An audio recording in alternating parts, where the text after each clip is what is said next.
Quelques jours seulement après son inauguration officielle, l'Office du tourisme d'Agony-Cover continue de susciter l'engouement. Ce samedi 5 avril 2025, l'honorable Natondé Aké effectue une visite guidée des lieux pour découvrir de plus près les richesses patrimoniales exposées. À ses côtés, le maire Augustin Houin, partisans et sympathisants venus partager ce moment de découverte et de fierté. Donc ça, c'est un type de fusil qu'on appelle l'India, qui est utilisé par les ancêtres. Le dernier utilisateur est décédé en 1925. Ça, c'est ce qu'il faut toujours. Donc c'est bien noté, on va insérer. D'accord. Même dans le cadre de ce qui est en cours.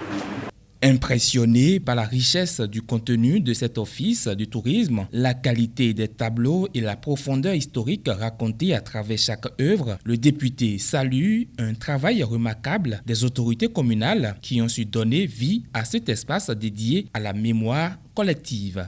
Tout ce qui est exposé ici constitue des richesses à ne pas cacher. Et vous avez vu des anciennes images, des choses qui pourraient disparaître si rien n'est fait. Heureusement, l'Office aura pour rôle de restaurer la mémoire.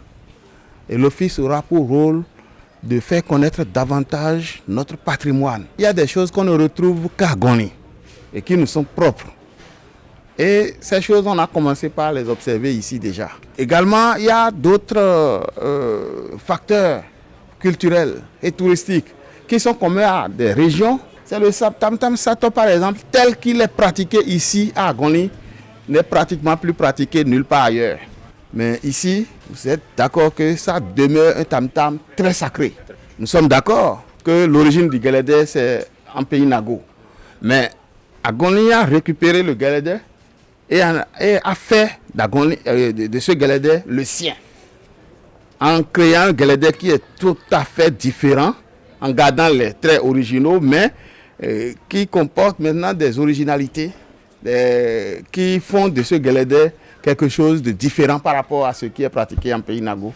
C'est les statuettes animées qui font des gestes incroyables, qui dénotent du génie de l'homme d'Agony, des artistes d'Agony. J'ai suivi ce dossier avec eux depuis le début, parce que le document cadre qui a été mis en place avant que les partenaires n'acceptent d'accompagner ce projet, je l'ai obtenu très tôt. Et je pense que c'est une très bonne vision, penser à développer dans notre région le secteur touristique.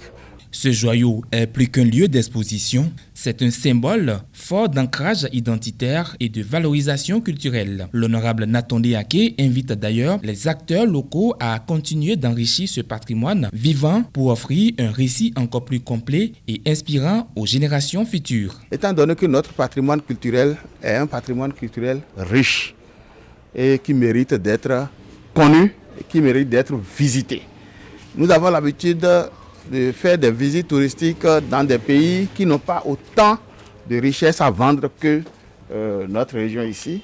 Nous avons le rythme lomba qui mérite d'être sérieusement valorisé à travers cet office. Et je crois que le maire m'a rassuré que c'est bien en cours et que bientôt, quand on va arriver ici, on verra également les signes que Agony est désormais, depuis toujours d'ailleurs, la terre de Lomba.